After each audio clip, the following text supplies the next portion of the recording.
Hello everyone, welcome back. हम अपना pharmaceutics 1 mixing and homogenisation chapter पढ़ रहे थे।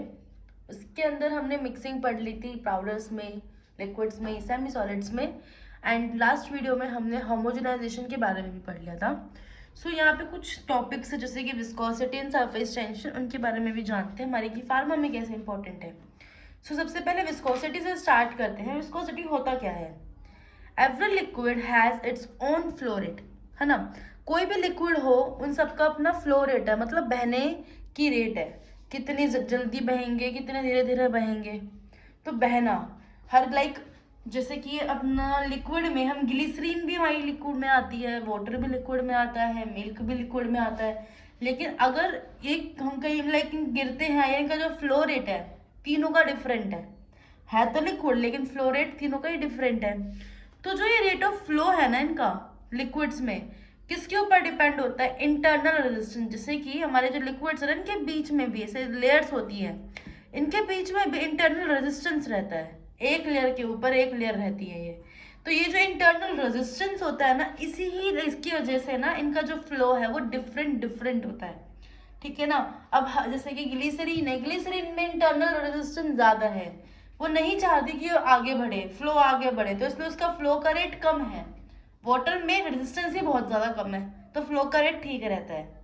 So rate of flow of liquid depend on internal resistance involve when one layer move over the another layer. जो मैंने यहाँ बोला, एक लेयर दूसरी लेयर के ऊपर में मूव कर रही है, इसी वजह से रेजिस्टेंस क्रिएट हो रहा है। In another word, the property of liquid which give its resistant to flow, property liquid की जो क्या प्रोवाइड करती है? रेजिस्टेंट प्रोवाइड करती है फ्लो को, उसको हम बोलते हैं viscosity. High viscosity liquid do not flow readily.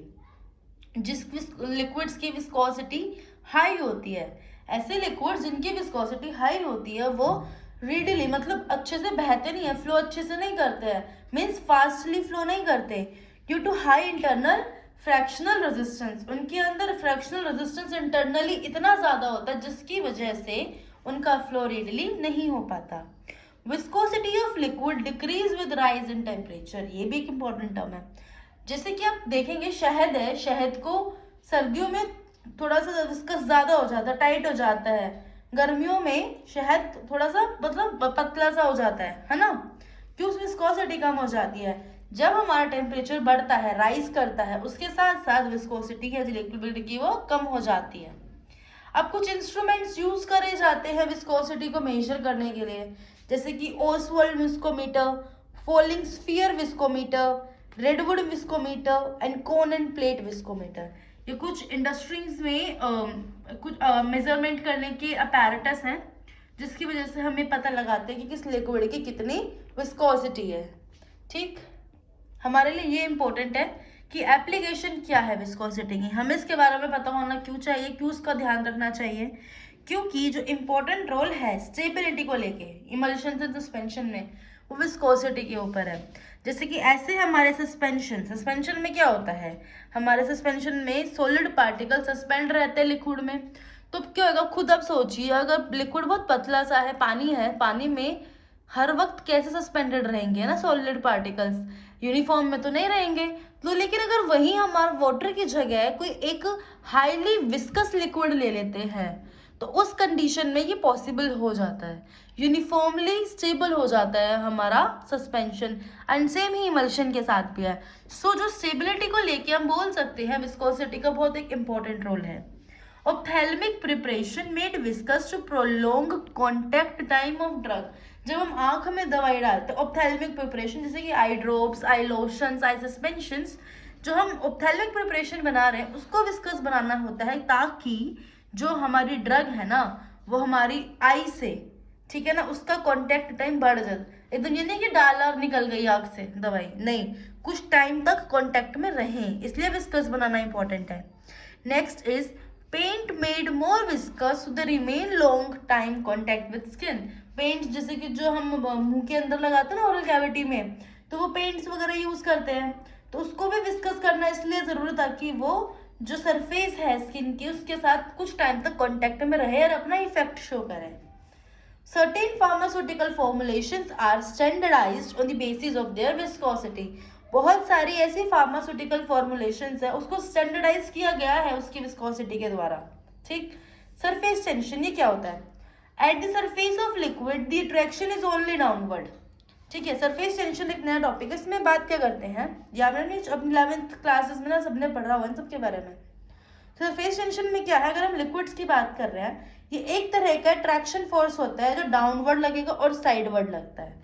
ठीक है, सरफेस देख ले, हमारी ना लिक्विड है, लिक्विड का नीचे की तरफ फोर्स लगेगा, लिक्विड का इस तरफ और इस तरफ ऊपर से भी, तो होता क्या, ये फैल नहीं पाता, ये एक स्फेरिकल बन के रह जाता है।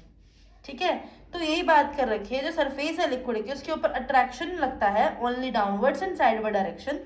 This cause surface layer to exist in a state of tension called surface tension। इससे होता क्या है कि जैसे कि एक डाउनवर्ड फोर्स लग रहा है, साइडवर्ड डायरेक्शन में फोर्स लग रहा है, इससे जो सरफेस लेयर है ना वो कैसी लाइक एग्जिस्ट करेगी, एक तरह का टेंशन क्रिएट हो जाएगा। अगर आपको अपनी फिजिक्स याद है, कोई फोर्स लगता है तो टेंशन क्रिएट हो जाता है, तो उसको इधर से भी टेंशन मिल रहा है, इधर से भी टेंशन मिल रहा है, तो जो उसके लिक्विड की सरफेस लेयर है ना वहाँ पे एक तरह का टेंशन वाला फोर्स लग गया और उसको फोर्स को हम बोलते हैं सरफेस टेंशन। ठीक है, डाउनवर्ड और साइडवर्ड डायरेक्शन की वजह से। And this force cause a liquid to assume of spherical drop. देखो जो फोर्स लग रहा है ना लिक्विड के ऊपर, तो ऐसे अज्यूम करते हैं कि लाइक जैसे मैंने भी बनाया कि साइड से भी फोर्स लग रहा है, साइड से भी फोर्स लग रहा है, डाउनवर्ड भी फोर्स लग रहा है, तो हम एक एज्यूम कर लेते हैं कि एक स्फेरिकल ड्रॉप हो जाती है। ठीक है, अब हम जरूरी तो नहीं एकदम स्फेरिकल हो, लेकिन हम एज्यूम यही करते हैं कि जिस तरह से उसके साइडों से फोर्स लगते हैं तो एक स्फेरिकल शेप ही बनती है, तो एक स्फेरिकल ड्रॉप बन जाती है। In this form it has smallest surface area of a volume. ठीक है, जो भी आपको गिवन लिक्विड है इस फॉर्म में, स्फेरिकल ड्रॉप बनने की फॉर्म में सरफेस टेंशन के कारण, तो उसका एरिया स्मॉलेस्ट हो जाता है। ठीक है, उसी वॉल्यूम का एरिया स्मॉलेस्ट हो जाता है कि गिवन वॉल्यूम दे रखी है, वॉल्यूम तो हमने चेंज करी नहीं, बिना वॉल्यूम कम करे उसका एरिया ही कम हो गया। ठीक है, ये बात समझिए, सरफेस टेंशन से ये हो जाता है।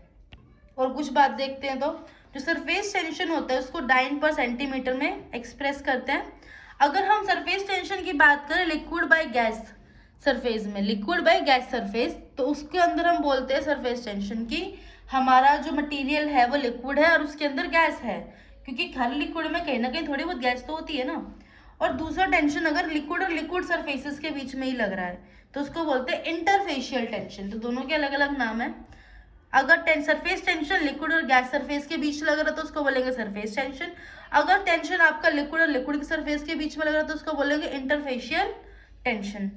एंड वही जैसे कि विस्कोसिटी में था, rise in temperature decrease surface tension, same viscosity वाला। विस्कोसिटी की तरह सरफेस टेंशन के भी कुछ अपने अपने इक्विपमेंट्स जिससे हम इसको कैलकुलेट कर सकते हैं, मेजरमेंट कर सकते हैं, जैसे कि कैपिलरी ट्यूब मेथड, ये हम सबको पता है कैपिलरीज का कैसे काम होता है, ड्रॉप वेट मेथड, स्टेगलेलोमीटर, टेंसियोमीटर, ये सारे मेथड्स होते हैं जिससे हम सरफेस टेंशन नाप सकते हैं।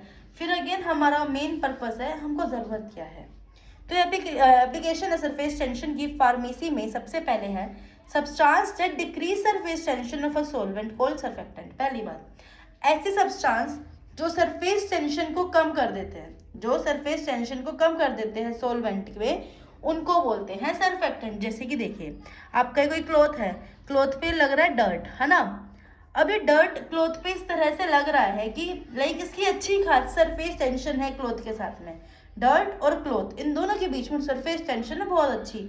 लेकिन हमको क्या करना है, हमको तो डस्ट को निकालना है, डर्ट निकालना है क्लॉथ पे से, तो हमको क्या चाहिए कि भाई इस डर्ट की ना सरफेस टेंशन हो जाए कम। तो सरफेस टेंशन को कम करने के लिए जो सब्सटेंस यूज करते हैं उसको बोलते हैं सरफेस टेंशन, वो सॉरी सरफेक्टेंट और सरफेक्स एक्टिव एजेंट, दोनों में से कोई भी नाम यूज कर सकते हैं। एंड सरफेक्टेंट होते हैं ना, आपने डिटर्जेंट का नाम जो सुन रखा है वही चीज होती है डिटर्जेंट। तो surface tension is important in emulsification, wetting and detergent action. आ गया ना, सरफेस टेंशन का बहुत बड़ा इंपॉर्टेंट होता है, रोल होता है इमल्सिफिकेशन में, वेटिंग में और डिटर्जेंट एक्शन में। डिटर्जेंट एक्शन तो आपको डर्ट से बता ही दिया, फिर आप ऐसा लिक्विड डालेंगे जिसके अंदर सरफेक्टेंट मिला हो या डिटर्जेंट मिला हो तो उस पर एक्ट करता है, ठीक है ना, ऐसे एक्ट करता है, मिसल फॉर्मेशन करता है, डर्ट बाहर निकल जाता है। ठीक है, तो ये क्या किया हमने, सरफेस टेंशन को कम कर दिया। तो इसे सरफेस टेंशन के ऐसे काम आते हैं एमल्सिफिकेशन में भी, वेटिंग में भी, ठीक है। और कुछ देखते हैं। Surfactant use to increase solubility, call solubilizing agent. इसी वजह से ये बोल रहे हैं जो सर्फेक्टेंट होता है क्या करेगा, सरफेस टेंशन कम कर देगा। सरफेस टेंशन में क्या था, आपस में एक फोर्स लग रहा था अंदर की तरफ में, जब वो खत्म हो जाएगा, वो कम हो जाएगा, तो वो क्या करेगा, सोल्यूबल हो जाएगा। अपना जो ऐसे था सब्सटेंस वो ऐसे हो जाएगा। तो अब देखो ना किस फॉर्म में ज्यादा सोल्यूबल होने की टेंडेंसी है, ऐसे वाले में ना। तो ऐसे में क्या हो जाएगा, ज्यादा सोल्यूबल हो जाएगा, इसलिए इसको हम सोल्यूबलाइजिंग एजेंट भी बोलते हैं। और ये स्टेबल इमल्शन भी प्रिपेयर करने में हेल्प करता है।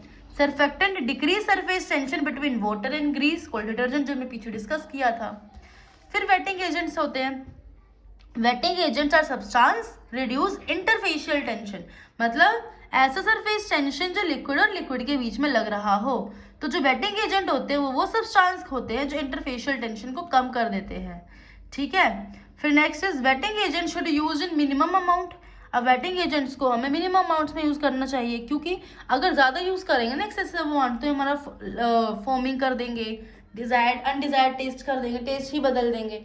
तो वेटिंग एजेंट यूज करते हैं बट एक रिक्वायर्ड कंडीशन में, रिक्वायर्ड अमाउंट। जैसे कि हम नॉर्मली भी घर में अगर डिटर्जेंट भी घोलते हैं तो हम रिक्वायर्ड अमाउंट में घोलते हैं ना, थोड़ी ना एक डब्बे पानी में एक पूरा पैकेट घोल दिया बड़े वाला, ऐसा कुछ नहीं करते, एक रिक्वायर्ड अमाउंट चाहिए होता है। सो यहाँ हमारा ये चैप्टर खत्म होता है। नेक्स्ट वीडियो में हम नेक्स्ट चैप्टर से स्टार्ट करेंगे फार्मास्यूटिक्स के। सो तब तक के लिए kindly like share and subscribe, और कोई डाउट वगैरह हो तो प्लीज़ आस्क। Bye bye.